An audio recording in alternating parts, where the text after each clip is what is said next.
विजय पवार जे त्या कोचिंग क्लासेसचे मालक होते त्यांनी देखील तिचा छळ केला, हे सगळं ऐकून खूप त्रास होतो मनाला आणि असं वाटतं की याच्यामागे जे आहे त्यांना शिक्षा झाली पाहिजे. की हे जे विजय पवार नावाचे जे त्या कोचिंग क्लासेसचे मालक होते ते संदीप क्षीरसागर यांच्या फार जवळचे आहेत असं म्हटलं जातं आणि सगळेच राजकीय दबाव करतात, आपला एक दबदबा तयार करतात आणि त्यातलाच हा एक प्रकार झालेला दिसतो. बीडमध्ये अजूनही आपल्याला काही बदल घडताना दिसत नाहीये, तिथे सातत्याने तेच प्रकार होताना दिसत आहेत.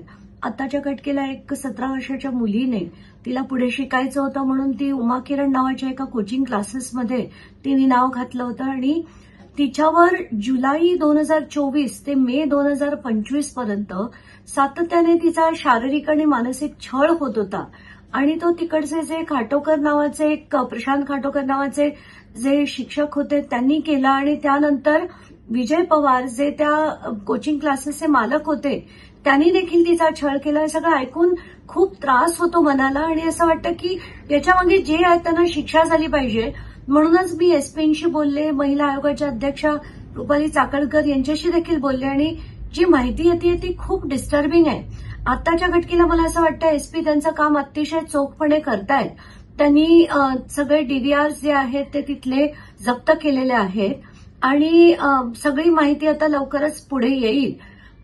एक गोष्ट फार डिस्टर्बिंग आहे की हे जे विजय पवार नावाचे जे त्या कोचिंग क्लासेसचे मालक होते ते संदीप क्षीरसागर यांच्या फार जवळचे आहेत असं म्हटलं जातं आणि मला नेहमीच वाटतंय की जेवढे राजकारणी आहेत मध्ये कोणीही असो, धनंजय मुंडे असो, क्षीरसागर असो, सुरेश दास असो, सगळे एका माळेचे मणी आहेत आणि सगळेच राजकीय दबाव करतात, आपला एक दबदबा तयार करतात आणि त्यातलाच हा एक प्रकार झालेला दिसतोय. म्हणूनच माझी मागणी आहे की संदीप क्षीरसागर यांचा सीडीआर तपासण्यात यावा आणि त्याच्यात जर ते दोषी असतील तर त्यांना नक्कीच एसपी कावत काही सोडतील असं मला वाटत नाही, पण म्हणूनच त्यांचं चौकशी ही झालीच पाहिजे आणि ते विजय पवार आणि ते जे दुसरे प्रोफेसर आहेत त्यांना तर खरंच खूप सक्तीची त्यांना शिक्षा झाली पाहिजे अशीच मागणी मी देखील करते.